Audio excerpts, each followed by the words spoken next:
बच्चों, आज के इस वीडियो में आपका बहुत बहुत स्वागत है। मैं आपको पाठ पढ़ा रही हूँ, पाठ 9 चिड़िया की बच्ची, जिसमें मैंने आपको थोड़ा सा अंश पढ़ा दिया है। और कहानी ऐसे रहती है कि माधव दास नाम के एक सेठ के पास तमाम कोठी, जायदाद, संगमरमर की बनी हुई तमाम कोठियाँ, सामने सुंदर बगीचा, आलीशान कोठी के भीतर सुंदर बगीचा, सुख सुविधाओं के साधन, सब कुछ है। लेकिन माधव दास का जो जीवन है वो बिल्कुल अकेला है और उसके पास अपना समय व्यतीत करने के लिए कुछ नहीं था। उसका बाग बगीचा बहुत सुंदर है, जिस सुंदर बगीचे के चबूतरे पर प्रायः शाम को बैठकर लेटकर वो उसकी सौंदर्य को निहारता रहता था।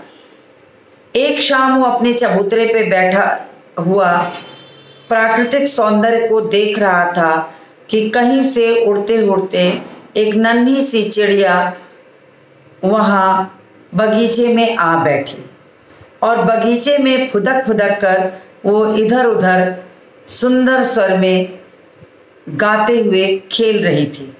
माधवदास ने जब उस चिड़िया को देखा तो उसे लगा वो चिड़िया तो बहुत सुंदर है और उसके मन में आया कि ये चिड़िया जो है, इस चिड़िया को यहीं रहने के लिए स्थान दे देना चाहिए। उसका नन्हा सा सिर उसे बहुत प्यारा लगता है, शरीर उसका चित्र विचित्र रंगों से भरा हुआ। माधवदास को वो चिड़िया बहुत सुंदर लगती है। वो उसके पास जाके उससे कहता है कि आओ, तुम बड़ा अच्छा हुआ चली आई, यह बगीचा तुम लोगों के बिना सूना लगता है।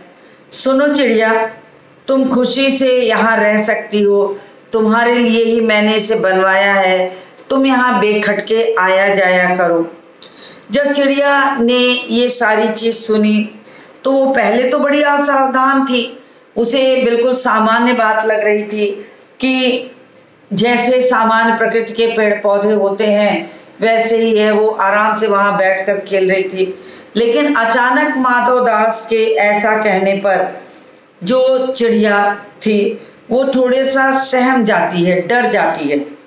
फिर उसे लगता है कि ये बात उसी को कही जा रही है, तो एकाएक वो चौंक पड़ती है। फिर संकोच छोड़कर बोलती है, कहती है कि मुझे नहीं मालूम था कि ये बगीचा आपका है और मैं उड़ते उड़ते थक गई थी। मैं अपने घर से थोड़ा दूर निकल आई हूँ, तो मैं अपनी थकान मिटाने के लिए यहाँ बगीचे में आकर बैठ गई। माधवदास तो चाहता ही था कि वो चिड़िया वहीं रुकी रहे और चिड़िया को डर लगने लगता है कि माधवदास ने अचानक उसकी सुंदरता का वर्णन करके उसे उसके लिए बगीचे को बनवाने को कहकर आखिर क्या कहना चाहता है। तो चिड़िया थोड़ी डर कर सहम जाती है। तो यहाँ तक की कहानी को मैंने पुनः आपको पुनरावृत्ति के रूप में सुना दी।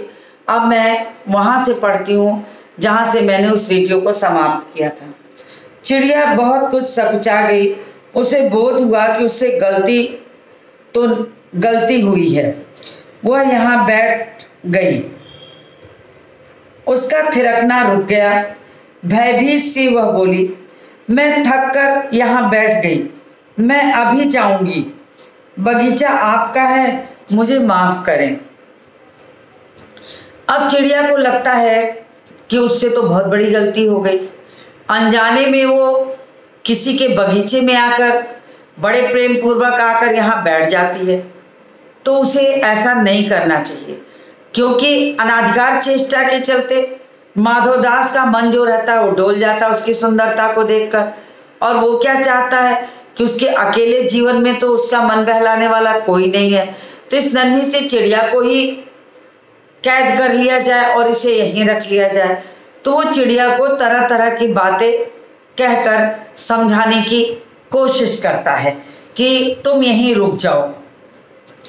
और चिड़िया को ये लगता है कि कहीं माधवदास उसे गलत ना समझ ले और उसे पकड़ ना ले, तो वो बार बार अपनी गलती की माफ़ी मांगते हुए वहाँ से जाने के लिए तत्पर होती है। माधवदास ने कहा, मेरी भोली चिड़िया, तुम्हें देखकर मेरा चित्त प्रफुल्लित हुआ। अब माधवदास ने चिड़िया को फुसलाने वाली भाषा बोलते हुए कहा कि अरे मेरी भोली चिड़िया, तू क्यों डर रही है कि तेरे आने से मुझे कोई परेशानी है? ये बगीचा तेरा है, ये घर तेरा है, मेरा जीवन तो बिल्कुल सूना और एकाकी था, तेरे आने से तो इसमें रंग भर गया। तू इसे अपना ही समझ, मैं तेरे लिए सोने का पिंजरा बनवा दूंगा, तुम्हें सब सुख सुविधाओं से भर दूंगा, तू यहाँ बैठ, यहीं रह। चिड़िया घबरा जाती है और माधवदास उसे फुसलाने की कोशिश करता है। तुम्हें देखकर मेरा चित्त प्रफुल्लित हुआ है, मेरा महल भी सूना है, वहाँ कोई भी चहचहाता नहीं। तुम्हें देखकर मेरी रागिनियों का जी बहलेगा। तुम कैसी प्यारी हो, यहाँ ही तुम क्यों न रहो? अब उसने कहा कि तुम्हें देखकर तो मुझे बड़ी खुशी मिल रही है, तू ऐसा कर कि यहीं ठहर जा। तेरे आ जाने से ही मेरे मन के तार जो है झंकृत हो गए, मुझे अत्यधिक सुख मिल रहा है। तू कहीं मत जा, इसी घर को तू अपना समझ, इस पेड़ों की डाल पे सुखपूर्वक जीवन व्यतीत कर, ये बगीचा तुम्हारा है, तू जरा भी चिंता मत कर। तू मेरी नन्ही चिड़िया है, तू कितनी सुंदर है। अनेक भाषाओं का प्रयोग करके माधवदास उस चिड़िया को समझाने की कोशिश करने लगता है। तुम कैसी प्यारी हो, यहाँ ही तुम क्यों न रहो? उसने कहा, तुम तो इतनी प्यारी सी हो, तुम आओ यहीं रहो, तुम्हें किसने रोका है? चिड़िया बोली, मैं माँ के पास जा रही हूँ, सूरज की धूप खाने और हवा से खेलने और फूलों से बात करने मैं जरा घर से उड़ाई थी। अब सांझ हो गई है और माँ के पास जा रही हूँ। अभी अभी मैं चली जा रही हूँ, आप सोच ना करें। अब चिड़िया को थोड़ी सी दहशत महसूस हुई। उसे ये लगने लगा कि ये माधवदास उसे विभिन्न प्रकार के प्रलोभन दे करके रोकना चाह रहा है और उसके चलते उसे यहाँ से जाने नहीं देगा। अब चिड़िया अपनी सफाई देती है कि मैं माँ के पास जा रही हूँ, मैं माँ के पास जा रही हूँ, मैं थोड़ी सी खेलने, जैसे बच्चे कहते हैं मैं थोड़ा खेलने कूदने बाहर निकल आया था, वैसे वो नन्ही चिड़िया कहती है मैं धूप खाने, थोड़ी हवा लेने, पंखों को फैलाने, खेलते कूदते यहाँ तक चली आई थी और मुझे पता नहीं था कि ये बगीचा तुम्हारा है। तो मेरा मन बहलाने के लिए मैं थोड़ी देर के लिए थक गई थी, तो यहाँ विश्राम करने बैठ गई। अब मैं वापस माँ के पास जा रही हूँ। तो सांझ भी हो गई है, अंधेरा हो जाएगा तो मुझे राह नहीं सूझेगी, तो मैं अभी यहीं से तुरंत चली जाती हूँ। माधवदास ने कहा, प्यारी चिड़िया, पगली मत बनो, देखो तुम्हारे चारों तरफ कैसी बहार है, देखो वह पानी खेल रहा है, उधर गुलाब हंस रहा है, भीतर महल में चलो, जाने क्या क्या न पाओगी। मेरा दिल वीरान है, वहाँ कब हंसी सुनने को मिलती है। मेरे पास बहुत सा सोना मोती है, सोने का एक बहुत सुंदर सा घर मैं तुम्हें बना दूंगा, मोतियों की झालर उसमें लटकेगी, तुम मुझे खुश रखना। और तुम्हें क्या चाहिए, माँ के पास बताओ क्या है, तुम यहाँ ही सुख से रहो मेरी भोली गुड़िया। अब चिड़िया ने जैसे ही कहा कि मैं माँ के पास जा रही हूँ, मैं माँ के पास से उड़ते उड़ते थोड़ा सा धूप खाने, थोड़ी सी हवा खाने यहाँ तक आ गई थी, मुझे नहीं पता था कि ये बगीचा आपका है, मुझसे गलती हो गई है। तो माधवदास को लगता है कि ये नन्ही चिड़िया अब यहाँ से उड़ जाएगी। तब वो उसे समझाने की कोशिश करने लगता है कि वो उसे समझा दे, और माधवदास चिड़िया से कहता है कि मेरी प्यारी चिड़िया, पागल मत बनो, तुम्हें यहाँ मैं सुख सुविधाएं दे रहा हूँ, तुम्हारा ये घर, ये बाग, ये बगीचा सब तुम्हारा हो जाएगा। तुम्हारे चारों तरफ देखो कितनी सुंदर बहार है, कितना सुंदर झरनों से पानी गिर रहा है, उधर गुलाब हंस रहा है। यानी कि माधवदास का जो बगीचा था वो बहुत सुंदर था और हर तरह की सुख सुविधाएं पे वहां पर थी। लेकिन माधवदास के जीवन में वो सुंदरता नहीं थी, एक सूनापन था। उस नन्ही सी चिड़िया की चहचहाट देखकर माधवदास को ये लगता है कि इस नन्ही सी चिड़िया को अगर यहाँ रोक लिया जाएगा तो माधवदास का मन लगा रहेगा। तो वो उसे समझाने की कोशिश करता है कि पागल मत बनो, तुम्हारे लिए मैंने ये सुंदर बाग बगीचा पूरा छोड़ दिया, जिसमें तुम्हें वातावरण की सुंदर बयार लगेगी, कैसी सुंदर बहार है, पानी है, गुलाब है, और तो और भीतर महल में चलो, वहां भी सुख सुविधाओं का अंबार है। खाली क्या है कि मेरे जीवन में बहुत अकेलापन है, मैं बहुत वीरान हूँ, सूनापन है मेरे जीवन में। वहाँ कभी कोई हंसी सुनने को नहीं मिलती है, मेरा जीवन बिल्कुल अकेला है। मेरे पास सुख सुविधाओं के साधन की कमी नहीं है, सोना चांदी, हीरा मोती जवाहरात सब कुछ भरे पड़े हैं। और तो और अगर तुम्हारी खुशी के लिए मैं तुम्हारे लिए एक सोने का पिंजरा भी बनवा दूंगा और उनमें क्या करूंगा कि मोतियों की लड़ी लगवा दूंगा। अब माधवदास चिड़िया को समझाने की कोशिश करते हैं कि मैं तुम्हारे लिए सोने का पिंजरा बनवाऊंगा, उसमें मोतियों की लड़ी लगी होगी, झालर लटकती होगी, तुम मुझे खुश रखना, और तुम्हें क्या चाहिए। और वो कहते हैं कि तुम उसमें आराम से जीवन काटना, तुम्हें और क्या चाहिए, सब कुछ तो मैं तुम्हें दे रहा हूँ। खुशी से यहाँ विचरण करो, खुद को खेलो, कूदो, चहचहाओ, मधुर आवाज में गाना गाओ, मेरा जी बहलेगा और तुम्हें भी प्रसन्नता मिलेगी। तो माँ के पास क्या रखा है जो तुम वहाँ जाओगी, सारी सुख सुविधाओं से भरा मैं तुम्हें जीवन दे रहा हूँ, तुम मेरी भोली सी नन्ही सी गुड़िया की तरह हो। अब आप कल्पना कीजिए, एक नन्हे बच्चे को अगर माँ से दूर करके सारी सुख सुविधाओं का जीवन दे दिया जाए तो क्या वो बच्चा उन सुख सुविधाओं भरे जीवन में बिना माँ के रह पाएगा? संभवतः आपका भी उत्तर होगा नहीं, क्योंकि माँ की अहमियत बच्चे के जीवन में क्या होती है ये सबको पता है, आपको भी पता है। आप नन्हे बच्चों को देखिए कि आप उसे अच्छे से अच्छा खिलौना ला के दे दीजिए, सब सुख सुविधा दे दीजिए और माँ से 4 घंटे के लिए दूर कर दीजिए, बच्चा रो रो के आफत मचा देगा, इतना रोएगा, इतना हैरान होगा कि आप उसको जितनी भी सुविधा दें वो चुप नहीं करा सकते जब तक कि आप उसे उसकी माँ की गोद में नहीं डालेंगे। एक नन्हा सा दुधमुहा बच्चा भी रोता रहे लेकिन माँ की गोद में आते ही वो शांत हो जाता है।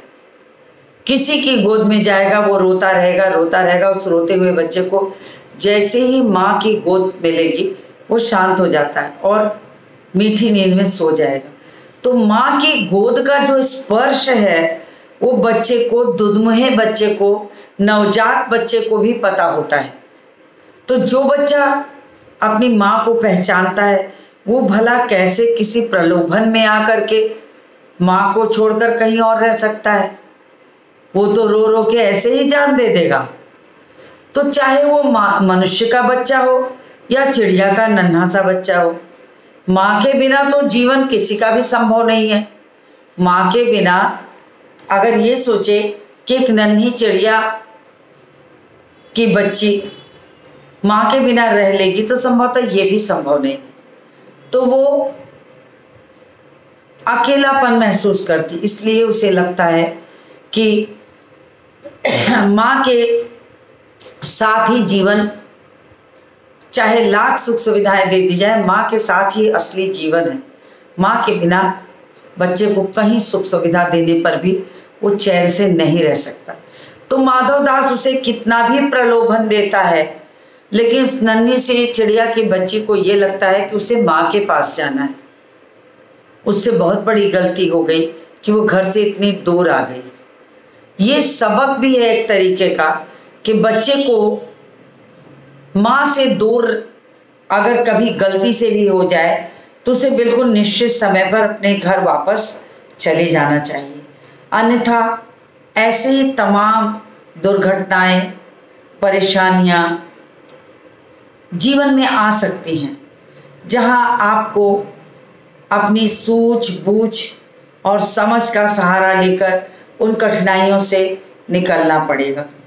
तो माधव दास उस नन्ही सी चिड़िया को प्रलोभनों के सहारे रोकना चाहता है, लालच देकर रोकना चाहता है कि मेरे पास सोना चांदी है, मैं तुम्हारे लिए सोने का घर बनवा दूंगा जिसमें मोतियों की लड़ियां लगी होंगी, तुझे अच्छे से अच्छा, कहते हैं ना कि चाहे सोने की कटोरी में दाना दे दो या सोने की कटोरी में दूध चावल दे दो, दूध भात, लेकिन अगर किसी को भी आप कैद करके रखना चाहोगे तो संभवतः उसे सुख नहीं मिलता, ये कहा गया है।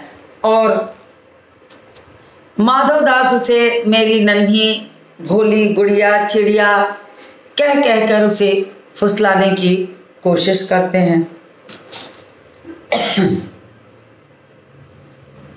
चिड़िया इन बातों से बहुत डर गई। अब चिड़िया ने जब माधव दास की बातें सुनी तो उसे बहुत डर लगता है कि ये माधव दास अच्छा आदमी नहीं है, ये तो यहाँ इसे कैद कर लेगा। अब चिड़िया को समझ में आ रहा गया है कि वो गलती कर गई कि अपने घर से इतनी दूर भटकते हुए आ गई और अपने आप को विश्राम करने के लिए एक ऐसे बगीचे में रुक गई जिसका कि मालिक जो है माधव दास है, जिसका जीवन बहुत अकेला है और जो उस नन्ही सी चिड़िया को देखकर उस पर मोहित हो जाता है कि अब इसे अकेले जीवन के लिए उसकी इस नन्ही सी चिड़िया को यहीं पर रख लेना चाहिए। तो वो उसे पहले फुसलाने की कोशिश करता है, समझाने की कोशिश करता है, फिर उसके बाद वो चाहता है कि अब वो न मानने पर कोई दूसरा रुख अपनाएगा, तो पहले वो समझाता है। चिड़िया इन बातों से बहुत डर गई। वह बोली, मैं भटक कर तनिक आराम करने के लिए इस डाली पर रुक गई थी। वो बार बार सफाई देती है कि मैं यहाँ रहने नहीं आई हूँ, मैं तो अपने घर से थोड़ा भटक गई, आगे निकल आई और थक गई थी, जिसके कारण मुझे यहाँ विश्राम करने के लिए इस डाल पर कुछ पल के लिए बैठना पड़ा। अब भूलकर भी ऐसी गलती नहीं होगी। और वो माधव दास को ये समझाने की कोशिश करती है कि उससे ये गलती हो गई है, अब वो आइंदा ऐसी गलती कभी नहीं करेगी, वो अपने घर से दूर नहीं आएगी और ना जाने अनजाने अकेले किसी के बगीचे में उतरकर ऐसे बैठ जाएगी। मैं अभी यहाँ से उड़ी जा रही हूँ। तो उसने कहा कि मैं यहाँ बिल्कुल नहीं रुकूंगी, मैं यहाँ से तुरंत चली जा रही हूँ, आप परेशान मत होइए, तुम्हारी बातें मेरे समझ में नहीं आती। अब नन्ही सी चिड़िया माधव दास के द्वारा दिए गए प्रलोभन को समझ नहीं पाती है। नन्हे बच्चे क्या जाने, उसी तरीके से आप उस नन्ही सी चिड़िया को समझ लीजिए। तो वो नहीं समझ पाती है कि माधव दास उससे ऐसी ऐसी बातें क्यों कर रहा है, क्यों कह रहा है कि उसके सोने का पिंजरा बनवा देगा जिसमें मोतियों की लड़ियां निकली होंगी, माँ के पास क्या रखा है। तो चिड़िया और घबरा जाती है कि ये माधव दास इस तरह की बातें क्यों कर रहा है। तो तुम्हारी बातें मेरी समझ में नहीं आती। मेरी माँ घोंसले के बाहर बहुत तेरी सुनहरी धूप बिखरी रहती है, मुझे और क्या करना है। अब उसने कहा कि नहीं नहीं, मुझे ये सुंदर सा बगीचा तुम्हारा नहीं चाहिए। मेरी माँ जहाँ रहती है घोंसले के बाहर बहुत सुंदर जगह है, बहुत सी धूप है, मैं वहीं निकल करके सुखपूर्वक रह लूँगी। मुझे ये तुम्हारा सुंदर बगीचा नहीं चाहिए, मैं यहाँ नहीं रुकूंगी, मैं जा रही हूँ। और अगर मैं नहीं गई तो मेरी माँ रोएगी, मेरी बाट जोहती होगी। बाट जोहना यानी इंतजार करना या रास्ता देखना। बाट जोहना मुहावरा भी है, तो इसका तात्पर्य क्या हुआ? रास्ता देखना, बेसब्री से किसी का रास्ता देखना। कि अगर हमें जैसे किसी का इंतजार रहता है और आप अगर विद्यालय गए हैं और विद्यालय से आप थोड़ा सा देर से लौटते हैं तो माँ आपकी बड़ी बेसब्री से बाट जोहती है कि मेरा बेटा स्कूल गया है और स्कूल से अभी तक नहीं लौटा, क्या कारण है। तो माँ स्कूल का टाइम खत्म होते ही माँ घर के बाहर इधर उधर टहलते हुए मोहन का बेसब्री से बाट जोहती है। तो इस तरीके से आप मुहावरा है एक तरीके से, और मुहावरे का भी वाक्य प्रयोग करते समय आप ये ध्यान रखिए कि मुहावरों का प्रयोग अर्थ का नहीं, मुहावरे का ही प्रयोग किया जाता है। प्रायः बच्चे ये गलती करते हैं कि जैसे मैंने यहाँ कहा कि बाट जोहना रास्ता देखना, तो मुहावरे का जब वाक्य प्रयोग करते हैं तो वो यहाँ पर रास्ता देखना लिख करके मुहावरे का वाक्य प्रयोग कर देते हैं, जबकि इसकी जगह बाट जोहना लिखना चाहिए, तब ये सही माना जाएगा। तो मुहावरेदार भाषा का प्रयोग किया है यहाँ पर। तो मुझे और क्या करना है, 2 दाने माँ ला देती है और जब मैं पर खोलने बाहर जाती हूँ तो माँ मेरी बाट देखती है। मुझे तुम और कुछ मत समझो, मैं अपनी माँ की हूँ। अब चिड़िया ने माधवदास की बात को जब अच्छी तरह समझ लिया कि माधवदास उसे लालच दे रहा है, उसे वहाँ कैद करना चाहता है, तो वो कहती है कि तुम कुछ मत समझो, मैं यहाँ नहीं रुकने वाली हूँ, मेरी माँ मेरा इंतजार कर रही होगी। ये उस नन्ही सी चिड़िया की समझदारी है कि उसने इतने प्रलोभनों के बाद भी माधवदास को यही कहा कि नहीं, मैं अपनी माँ की बहुत दुलारी हूँ, मेरी माँ जहाँ रहती है उस घोंसले के बाहर सब कुछ है, सुंदरता है, मैं हर प्रकार से वहाँ सुखपूर्वक जीवन व्यतीत कर सकती हूँ, तो मैं तुम्हारे साथ तुम्हारे प्रलोभन में क्यों आऊँ। और मेरी माँ मेरी बाट जो होती होगी, इंतजार करती होगी, तुम मुझे ऐसा वैसा मत समझो कि मैं अपना घर छोड़कर तुम्हारे लालच में आकर तुम्हारे साथ रह जाऊंगी। मुझे अपनी माँ बहुत प्यारी है, मेरी माँ मुझे बहुत प्यार करती है, वो मेरा इंतजार कर रही होगी, इसलिए मैं यहाँ कतई भी रुकने वाली नहीं हूँ। माधवदास ने कहा, भोली चिड़िया, तुम कहाँ रहती हो, तुम मुझे नहीं जानती हो। अब माधवदास को जब ये लगने लगा कि इस नन्ही सी चिड़िया की बच्ची को वो तमाम प्रलोभन से भी अपनी ओर नहीं लुभा पा रहा है, नहीं समझा पा रहा है, तब वो सोचता है कि इसके मन के डर को थोड़ा कम करना चाहिए। और ये सोचकर वो कहता है कि भोली चिड़िया, तुम कहाँ रहती हो। अंत उसने कहा कि अच्छा चलो तुम ये बताओ कि तुम कहाँ रहती हो। इस तरह कहकर माधवदास चिड़िया के करीब बना रहना चाहता है, उसकी भावनाओं को करीब से जानना चाहता है, और साथ ही साथ कहता है कि तुम मुझे नहीं जानती हो, मैं सेठ हूँ, मेरे पास सब कुछ है, क्या नहीं है मेरे पास, महल है, बाग बगीचा है, संगमरमर की बनी कोठियाँ हैं, तुम्हारे लिए सब कुछ है, फिर तुम मेरे पास क्यों नहीं रुकना चाहती? तुम्हारी माँ के पास क्या ये सारी चीजें हैं, ये सुख सुविधाएं हैं? लेकिन आप बताइए बच्चों कि बच्चों को अपनी माँ चाहिए या उसे तमाम तरह की सुख सुविधाएं?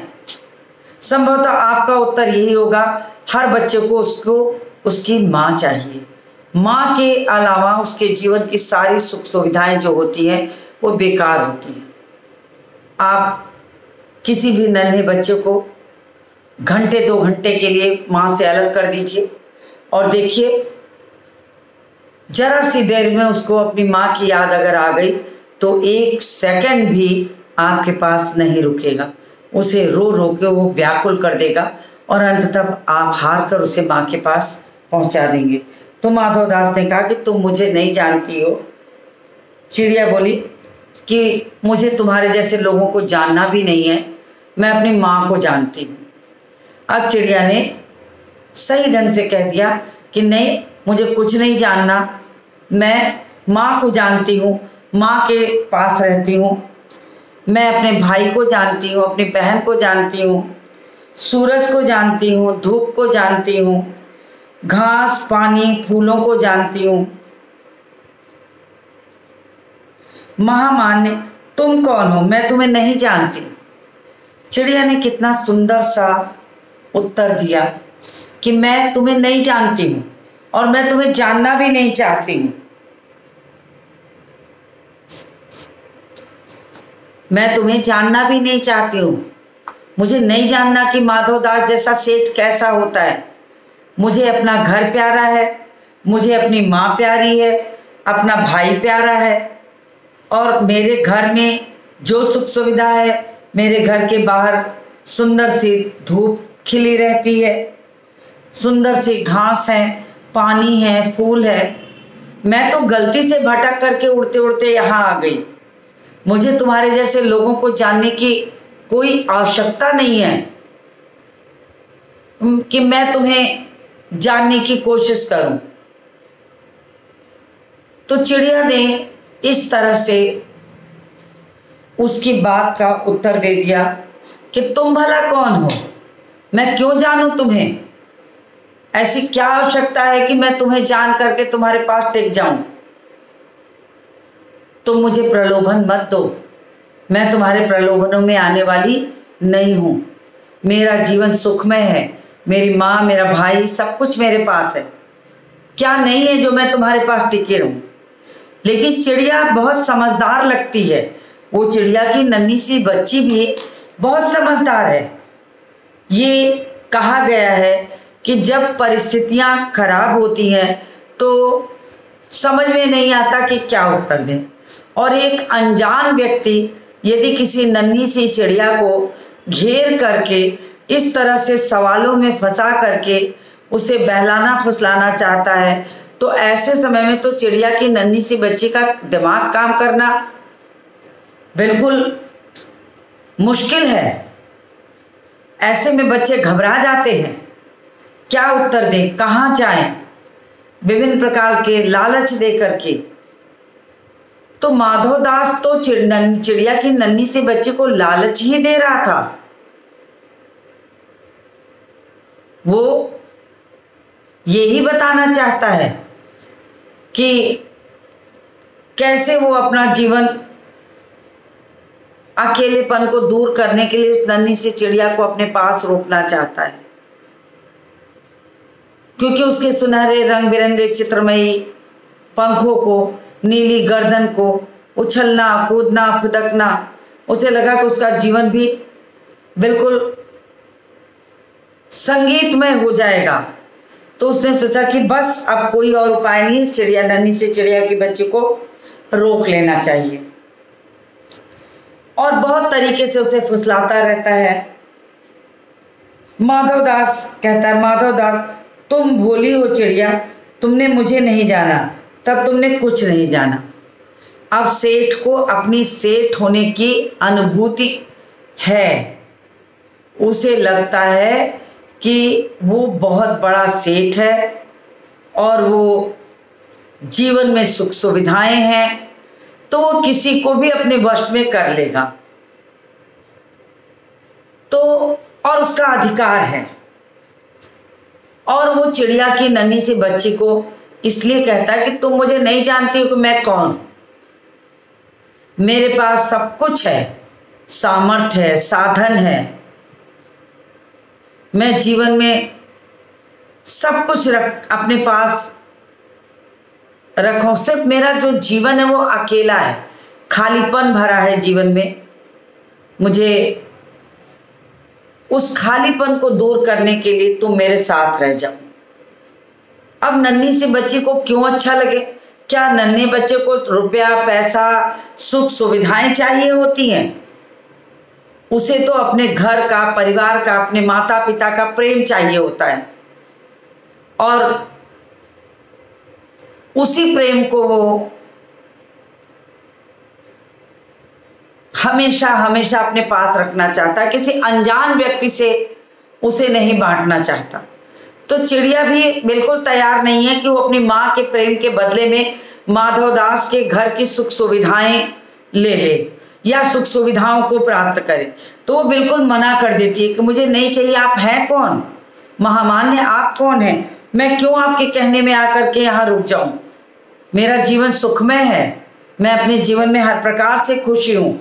तो वो इस तरह से उसे कहता है, चिड़िया, पर मेरी तो छोटी सी जात है, आपके पास सब कुछ है, तब मुझे जाने दीजिए। उसने कहा, मैं तो एक नन्ही सी चिड़िया हूँ, आपके पास सुख सुविधाओं की कमी थोड़े ही है, आपको तो बहुत कुछ मिल सकता है, तो आप मुझे क्यों परेशान कर रहे हैं? आप मुझे जाने दीजिए, मैं अपने घर चली जाऊं। माधवदास कहता है, चिड़िया तो निरी अनजान है, मुझे खुश करेगी तो तू भी मैं तुझे माला माल कर सकता हूँ कि तू मुझे प्रसन्नता देगी तो मैं तुझे प्रसन्न कर दूंगा, रुपए, पैसे, सोने के पिंजरे सबसे भर दूंगा। लेकिन आप सोचिए कि उस नन्ही से चिड़िया को उस सोने के पिंजरे से क्या फायदा है? माँ की गोद से ज्यादा सुंदर वो सोने का पिंजरा है। तो वो बिल्कुल तैयार नहीं होती है, और वो बिल्कुल भी इस चीज के लिए तैयार नहीं है। तो वो ये भी कह देती कि मालामाल क्या होता है, किसे कहते हैं, यानी उसको तो ये भी नहीं पता है कि धन दौलत का क्या मतलब है। उसे तो खाने के लिए 2 दाने और माँ की गोद के, माँ के पंखों में छिपकर सो जाना, ये सुख सुविधाएं चाहिए थी। तो उसी के लिए वो कहती है, और उसके माधवदास की बात में फुसलाने में बिल्कुल भी आना नहीं चाहती। तो यहाँ तक की कहानी मैंने आपको पढ़ा दी है। अब मैं थोड़ा सा अंश इसका शेष बचा है जिसे मैं अपने अगले वीडियो में पढ़ाऊंगी। तो आज के इस वीडियो को यहीं समाप्त करती हूँ और मिलती हूँ आपसे अगले वीडियो में।